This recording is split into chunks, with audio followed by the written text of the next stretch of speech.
Good morning and happy Tuesday. My name is Nick Marro with Occupy Fantasy. You could find me on Twitter at Nick Marro DFS. As always, I'm here to help you break down tonight's MLB DFS main slates on both DraftKings and FanDuel. If you haven't already, please like the video. Also, subscribe to the channel that helps us get more free content like this out to you on a regular basis. Also, if you're not a member of Occupy Fantasy, check the links in the description below. As a member, you get access to the model you see here, which I'll be using throughout the video. We also have a single lineup builder, multi-lineup builder, and a private Discord server full of DFS pros to help improve your game. Then for MLB, we also have the MLB Daily Plug article, of which I am a contributor, where we're highlighting our favorite stacks, bats, and pitchers for each main slate. All right, so without further ado, let's get into it here. We got a 10-game slate tonight, locking right around 7 p.m. Eastern Standard Time. We got some solid pitching options, pretty decent stack options as well. As always, I'm going to go through as quickly as possible, game by game, kind of talk through where we're at on each pitcher, each stack, if they're viable, if I'd consider them. And yeah, just kind of overall slate notes in general. So, all right, we got 10 games to get through, so let's get into this. First game on the slate, we have the Oakland Athletics at the New York Yankees. Clark Schmidt hosting Drew Rucinski. The Yankees are heavy favorites here, 8.5 game total. So I'm looking up to the right or the left, depending on how this mirrors.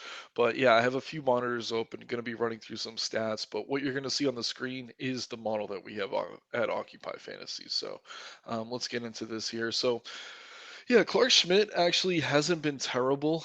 He has severe reverse splits though. So lefties against Clark have been pretty. I don't know, fruitful if you're playing bats against him.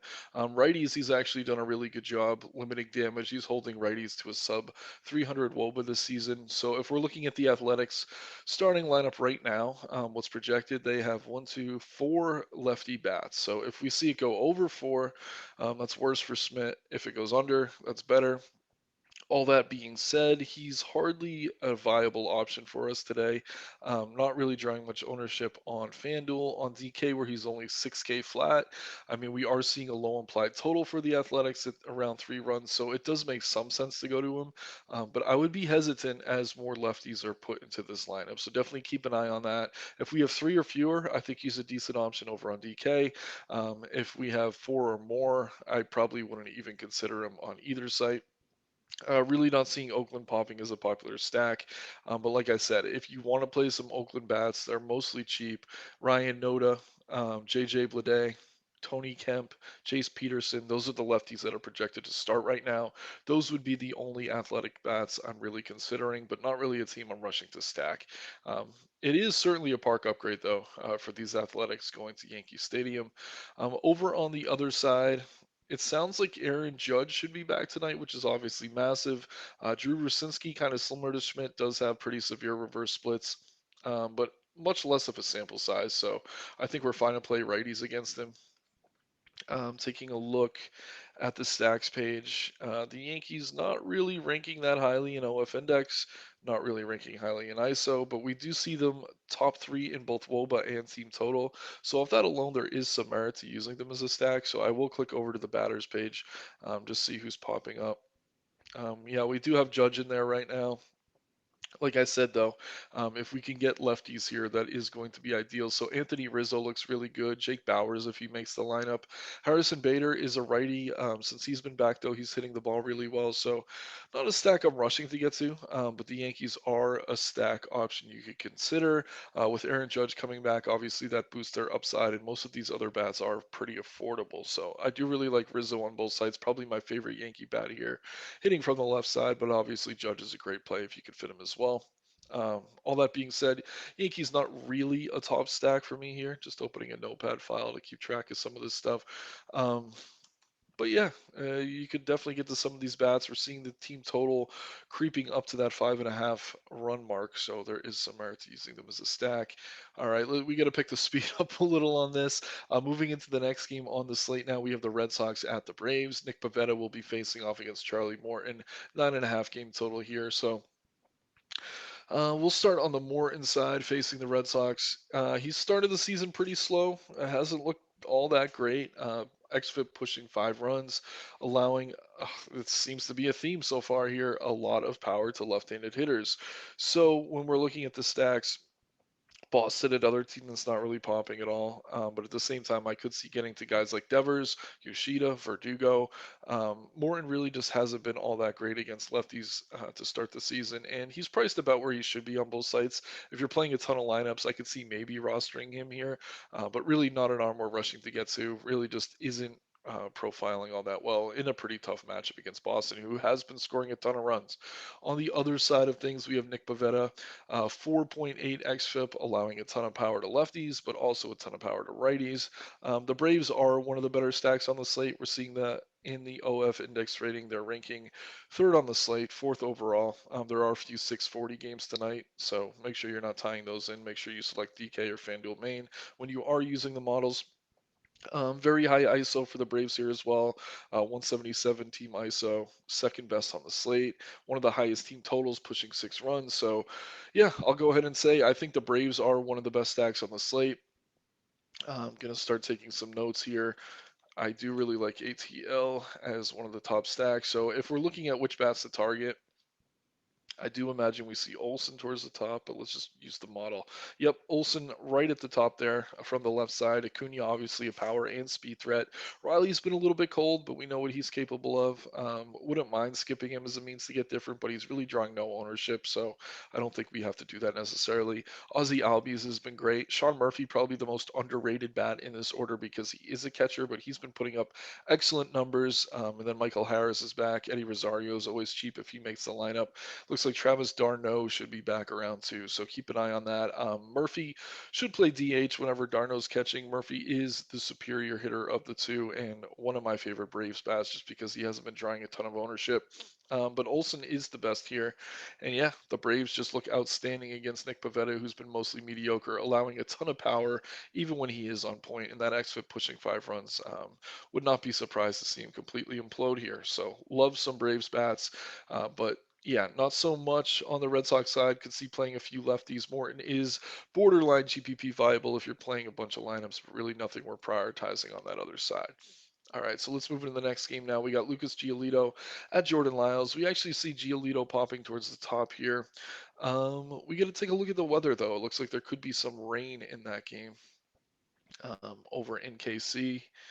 Just refreshing my weather screen. While I do that, I'll pull up this game statistically. Take a look at this matchup. So yeah, the White Sox started the season terrible. They are slowly starting to hit the ball a bit more. Giolito, another guy who's started the season pretty terribly, but it does seem he has been coming around a bit. So can't get this weather screen to load. Um, Here we go. So 30% chance for rain today. Um, But Roth is saying it's a much higher risk, large storm system, mostly staying southwest, but the northern fringes of the storm could reach the city.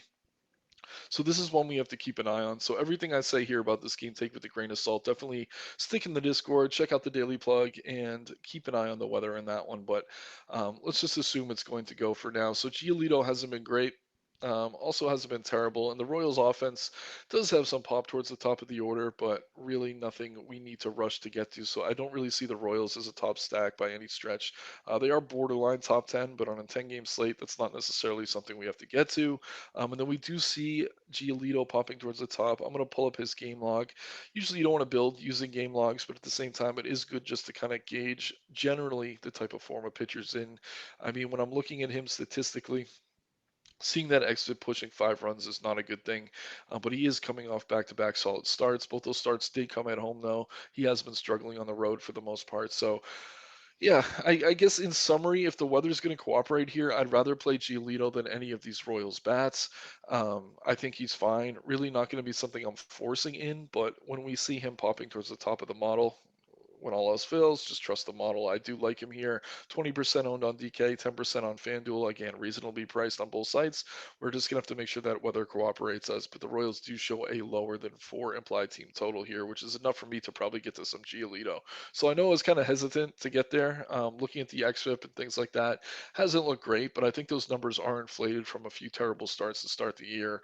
So I will get to some Giolito here if the weather cooperates. On the other side of the ball, or on the other side of the mound, we have Jordan Lyles, who has been absolutely terrible. And as I mentioned, the White Sox offense really hasn't looked that great. But at the same time, they do seem to be coming around a bit. We see them with a top 5 team total here, borderline top 10 in OF index and WOBA. So I wouldn't mind getting to some White Sox bats. They should be relatively low owned as well, which is all the more reason to like them here. They're actually one of the more popular stacks on DK, so I take that back. On FanDuel, though, I do think they're a good contrarian option. Guys like Vaughn, Robert, Sheets, and even Hunter Alberto has been surprisingly solid in the middle of that order. So I do like some White Sox backs here. I'll go ahead and list them as a stack I'll be considering. Take a quick look over at the batters tab of the model. And, we're seeing Sheets towards the top. If he's in the lineup, he certainly looks good. Vaughn, Robert, Benintendi's okay. Not a ton of power out of him, but certainly upside for his price. Grandal, Anderson, Alberto. Really, anyone in this order is going to be appealing here. Jordan Lyles has been that terrible. So I do like some White Sox bats here. I do imagine throughout the day the model starts to favor them a bit more. But for now, not necessarily something we have to force, more of a large field, high risk type play.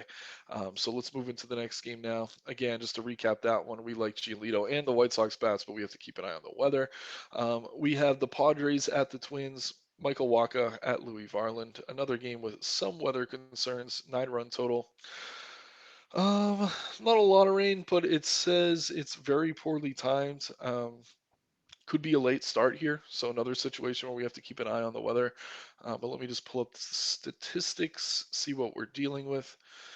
Yeah, Varland looked really good his first start of the season, but he's been known to allow a lot of power. Not really seeing him popping in the model. Obviously, a terrible matchup against the Padres as well. So, would rather probably play Padres bats than actually get to Louis Varland. But at the same time, I don't know that we have to force them necessarily. They do profile well here, though. I do like the righties. Verlin has shown reverse splits, so guys like Machado, Tatis, Bogarts, maybe even Hassan Kim towards the bottom of the order are going to be your priorities here. But let's see if the models agree. Yep, Tatis, we're actually getting Soto up there from the left side, but all these bats do profile really well. Fernando Tatis, 8.1 OF index rating is one of the highest on the entire slate, so we could certainly get to him. Um, but yeah, I mean, Varland's really small sample size. Tough to know exactly what to expect from him. I know there's some people in the industry who think he's going to be better than he's been, but if you pull his stats back to the start of 2022, we're looking around a 4.4 xFIP, still allowing a near 300 ISO to right-handed hitters. So I'm not going to get to much Louis Varland today. I think we have better pitching options. He is kind of in the middle of our model here, but at a cutoff point where I don't think you necessarily have to force something like that in. Um, does have some K upside, but again, terrible, terrible matchup against the Padres. So maybe don't roll the dice on that one unless you're really desperate for value at pitcher. On the other side, we have Michael Wacha, who has been terrible to start the season, xFIP pushing 6 runs. So it should come as no surprise that we're actually seeing the Twins towards the top of the model here, ranking sixth in ISO, eighth in OF index. Not necessarily a top stack, but they're kind of in that second tier. I do favor the lefties here, guys like Max Kepler, Polanco, Kirilloff, all look great. Anytime you get Byron Buxton in a batting order, he's obviously going to be appealing. I'm going to pull them up quickly. I do imagine we see Buxton, then the lefties. Yep, Buxton, Gallo, Correa, Polanco, Kepler, Kirilloff. Nothing too surprising there. The one thing I will mention is the ownership's very low on this team, so I do like the Twins as kind of a more contrarian option. Um, I'll go ahead and jot them down with the Padres. So it's definitely bats from this game. Not really all that interested in either arm. If you feel like rolling the dice, Farland has shown decent K upside, K rate around 30%.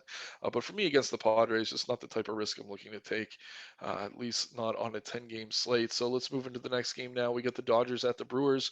Noah Syndergaard facing Eric Lauer. So pulling up statistics now. Another interesting spot. I mean, Syndergaard's always overrated in my opinion. Never an arm I'm really rushing to get to. He hasn't been terrible, but even when he's on point, he lacks K upside, which kind of explains why he's so low in our model here. So really not going to get to any Garland. As for Eric Lauer, occasional decent start out of him, but you could really say that for any pitcher in baseball. His xFIP's over 5, and he's in a terrible spot here against the Dodgers. So another game where we're looking more to the bats rather than any of the arms. The Dodgers are borderline top 10 stack. Brewers not really popping all that much. Wouldn't call either of these teams priorities, but at the same time, they're going to be low owned as a result. So Milwaukee, LA, not really going to be forcing either of them here, but I would rather play bats from this game than either of the arms. So just keep that in mind. It's going to be an indoor game too. I think Milwaukee's going to have the roof closed tonight. So yeah, should be some runs here, but again, not a game we're necessarily forcing anything from. Certainly not all that interested in the pitching. Another game where I'm not all that interested in the pitching, but we do have wind blowing in at Wrigley Field. We have Jack Flaherty against Jamison Tyone. Flaherty coming off a comical start in which I think he allowed 10 earned runs. With the wind blowing in Wrigley, we did see last night. I forget who was on the mound for the Cardinals, but it was Stroman. I think Miles Mikolas, I want to say. Regardless, it was a very low scoring game. Flaherty has been absolutely terrible to lefties, so the weather's definitely dampening the Cubs here. If that wind were to suddenly start blowing out, I think the Cubs would be one of the top stacks on the slate. But as things stand, really can't get to them aggressively. Um, but yeah, on the other side of things, taking a look, not going to be playing any Jack Flaherty. I mean, Jamison Tyone has been bad. Not a great matchup here against the Cardinals, but the Cardinals did have Nolan Arenado scratch last night, and then obviously they're better against left-handed pitching, so there is some merit to going to Tyon here. I don't imagine he's ranking all that high in the model. Yep, towards the bottom here, but at 7,500, 7,800, if the wind's going to be blowing in, that total stays down and Arenado's out of the lineup, it's kind of a perfect storm in which maybe we could get to some Jamison Tyon, but really there's nothing from this game I'm all that interested in. Don't trust either pitcher, and with the wind blowing in, that's going to kind of dampen the upside of these stacks. If anything, I'd be playing some lefty Cubs bats against Flaherty, maybe Jamison Tyon if Arenado is left out of that lineup. That total does seem to be creeping down. Um, but yeah, no major priorities from that game. Next, we have a game we do have some top priorities from. We have Shohei Ohtani and the Angels hosting Framber Valdez and the Astros. So yeah, Ohtani very expensive here today, but probably the best pitcher on the slate in terms of raw point upside. He's our top arm in the model, the highest owned pitcher on the slate. K rate pushing 40% this season. So obviously this Astros lineup can be dangerous. We got guys like Alvarez, Tucker, Bregman in the middle, but still no Altuve. They are banged up. So they have a 24% K rate against right-handed pitching. Plenty of upside here for Ohtani. A little bit inconsistent this season, does give up home runs on occasion, but as far as raw point upside goes, I don't think there's anyone that can match him. I'm going to talk about Logan Webb in a little bit. I do like him a lot tonight, but Otani really is on a tier of his own here, even against this Astros offense. So love me some Otani. On the other side of things, Frember Valdez. Yeah, he's been really good. Actually, sub 3 xFIP on the season, which is a little bit surprising. K rate floating right around 25%. He's had trouble with lefties, but luckily for him, this Angels offense really doesn't feature much left handed power. So if Otani makes the lineup, he's going to be dangerous, and I do imagine he will. Um, but yeah, I mean, other than that, I don't know. Other than Trout, Ward at the top of the order, it's a pretty favorable matchup, and we're really not seeing much ownership going to Valdez. So I do like him in tournaments. Um, the model rates him around a top 5 arm on this slate. So while he is a little bit overpriced, I do like Valdez. But certainly, we're not looking to stacks in this game. Not seeing Houston or the Angels anywhere near the top. So obviously, we're going to look at the arms. Otani, excellent wherever you can afford him. Valdez, pretty solid. Very low owned, good high risk, large field play because of that ownership. He does have enough K upside to maybe get there. It's just the Angels' offense doesn't strike out that much against lefties. They really don't have much left-handed power, which is what we're worried about. But at the same time, only a 17% K rate against left-handed pitching, and that is their projected starting lineup right now. So for me, Probably get to a little bit of Valdez in large field tournaments. Otani obviously going to be chalk. If you're using him, just look to get a little bit different with your bats or your SB2 on DK. But he is probably the best pitcher on the slate. Objectively speaking, it's really tough to argue with that. So love me some Otani here, like Valdez as well. But he's more of a high risk play. Just not a ton of K upside against these Angels, but he's been excellent. So I wouldn't mind getting to him. Really interesting matchup in this next one. We got Jesus Luzardo against Brandon Fat. So Brandon PF Fat is a highly regarded prospect for these Diamondbacks. I know in season-long circles, a lot of people have been interested in him. Very high K rate, striking out a ton of guys in the minors. But since he was promoted, I mean, he's only had one start. He's looked terrible though. Allowed massive power. I think he allowed like 5 earned runs in a couple innings, but not the worst matchup here against the Marlins. But at the same time, on such a big slate, I don't know that we need to get that creative. He is only 4,500 on DK, and off that alone, I think there's some merit to using him. But again, that's a very, very, very high risk option and a very low floor as we saw his last time out. I actually think we could get to some Marlins bats here. Yep, and we see them ranking pretty highly in the model. Fourth highest stack on the main slate, fifth in OFNX rating overall. So yeah, definitely look to maybe get some Marlin stacks.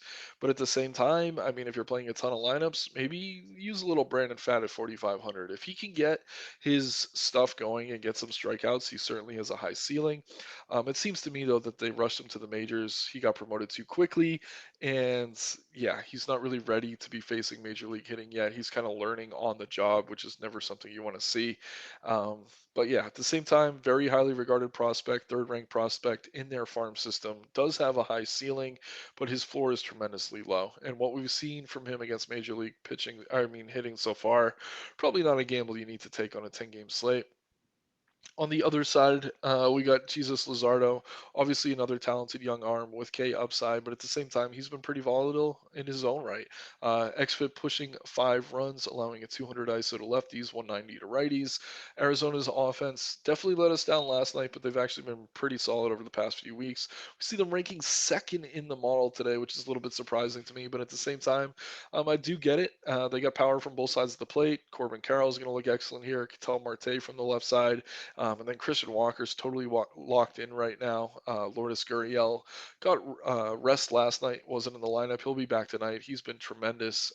So, yeah, really like the Diamondbacks here. They're going to be tough to get away from. Obviously, Luzardo, pretty talented arm, but at the same time, not the type of arm we have to avoid if we have a stack rating this highly. I just really, really like them here.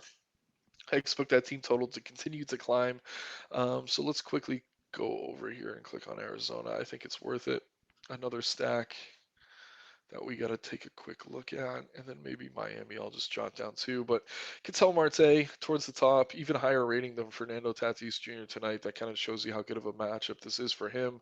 A bit surprised how low Corbin Carroll is. It is a lefty versus lefty matchup though. So that explains that. But we got guys like Rivera, Walker, Longoria, even Ahmed dirt cheap from the right side. Those guys all look good. And then Gurriel just historically hadn't been great against left-handed pitching. I think that's why he's so low here in the model. But I do expect that statistic to kind of level itself out. We should see him kind of climb towards the top over the next few weeks in these matchups against lefties. He's been locked in. So I really do like Gurriel here, even though the model doesn't love him. Otherwise, just follow the model. Marte, Rivera, Walker, Longoria all look great. Corbin Carroll, small sample sizes we're dealing with. It is lefty-lefty for him, but he's shown he can hit lefties from time to time. So really totally fine with any of these Diamondbacks. Certainly favor the guys hitting from the right side of the plate towards the top of the order, though. That's Marte, Rivera, Gurriel, Walker, Longoria. Let's move into the next game now. We do like bats from both sides from that last one, but we got Andrew Heaney against George Kirby, one of the lower totals on the slate, just 7 runs. Pop over to the pitcher model. So Heaney's lower than he has been recently. He's been getting rocked, and he's still going to draw a ton of ownership here just because he has a very high ceiling. The Mariners do K a lot against lefties, but they also have a ton of power against lefties, mostly because they're chasing those home runs. So let's look statistically here. Yeah, near 29% K rate against left-handed pitching this season for their projected starting lineup. But at the same time, we're also looking at a 170-ish ISO. They are the top stack on the board tonight. So taking a look, let's pull the stats back to the start of 2022. I know they haven't faced all that many lefties yet this year. So we got Julio Rodriguez pushing a 200 ISO, and I could pull up the model to do this too. That's probably the better way to go about it. Um, but yeah, sort by ISO, which is obviously one of our favorite power metrics. And we're looking at the top four. Julio, Suarez, Pollock, Hernandez, all outstanding power numbers against left-handed pitching. Hernandez, that 473 ISO against lefties in our model is ridiculous. Just massive, massive upside. I'd tie France and Kalenic in there too. All six of these bats look outstanding here. One of the best stacks on the slate. Really like the Mariners. And you're also going to get massive leverage because it looks like Heaney, for whatever reason, is going to draw pretty significant ownership again. 20% on DK, just over 10% on FanDuel.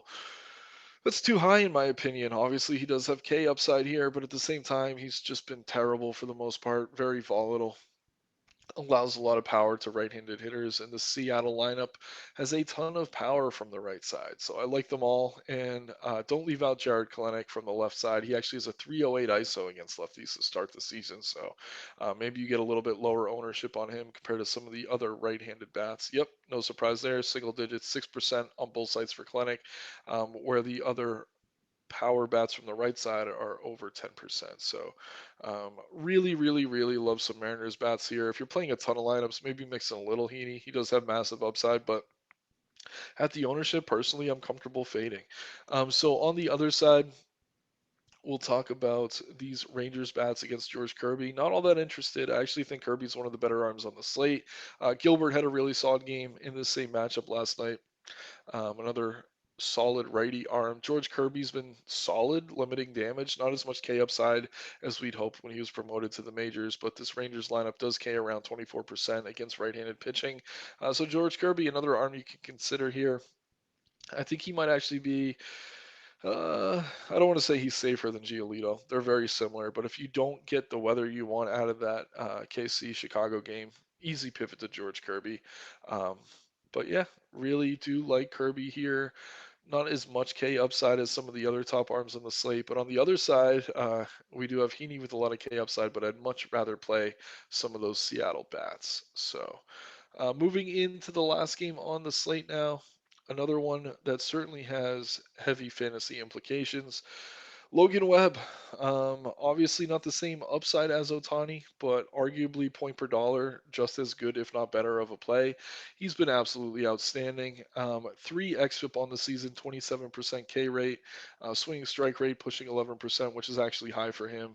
Um, and yeah, holding both righties and lefties to pretty low ISO numbers. Then we look at the projected starting lineup for the Nationals sub 100 ISO against right-handed pitching. So just an excellent, excellent spot for Logan Webb. Love him on both sites. If you can't afford Otani, Webb's probably the next best thing. So I love some Logan Webb. Won't be getting to any Nationals hitters. Then on the other side, I think we have to talk about the Giants bats. So we've been stacking against Patrick Corbin every single slate. He's actually been way better than I know I've given him credit for. He's actually been pretty solid. But for me, I'm going to just keep going back to the well. I'll be playing some Giants bats tonight. We got guys on the right side: Slater, Flores, Villar, Haniger all look good. Tyro Estrada whenever he's in there. Um, but yeah, we should see Flores start, and then don't be afraid to play Conforto in the lefty-lefty matchup. He's been fine, similar to Jared Kelenic from that Seattle team. So just to recap everything quickly, taking a look at the pitchers first. Otani, obviously your top raw point arm on the slate, but at the same time he's also the most popular. Logan Webb looks great here. Fine with Giolito if that weather cooperates. George Kirby, Framber Valdez, a bit riskier, but I'd mix them two into my pitcher pool as well. Really, those are the five I have much interest in. Probably won't get to much Morton against Boston. Varland's cheap enough to consider. Hate the matchup against San Diego, though. And then Clark Schmidt, if Oakland decides to not run out many left-handed bats, maybe you could go to him. Very severe splits on him, though. So for me, it's really that top five: Otani, Webb, Giolito, Kirby, Valdez. And then we're talking about stacks. I took some notes over here. I like the Giants, who we just talked about. The Mariners, Marlins, Diamondbacks, Twins all look good. And then I really like the Braves here, the White Sox as well. But definitely keep an eye on the model, keep an eye on the Daily Plug article throughout the day. We will be updating things as these lineups come out. But a really fun slate tonight, everyone. 10 gamer. Definitely keep an eye on the model, like the video, subscribe to the channel. You can follow me on Twitter at Nick Marro DFS. Check the links in the description below to become a member of Occupy Fantasy today. Let's have fun tonight, everyone, and make some money. Take care and good luck.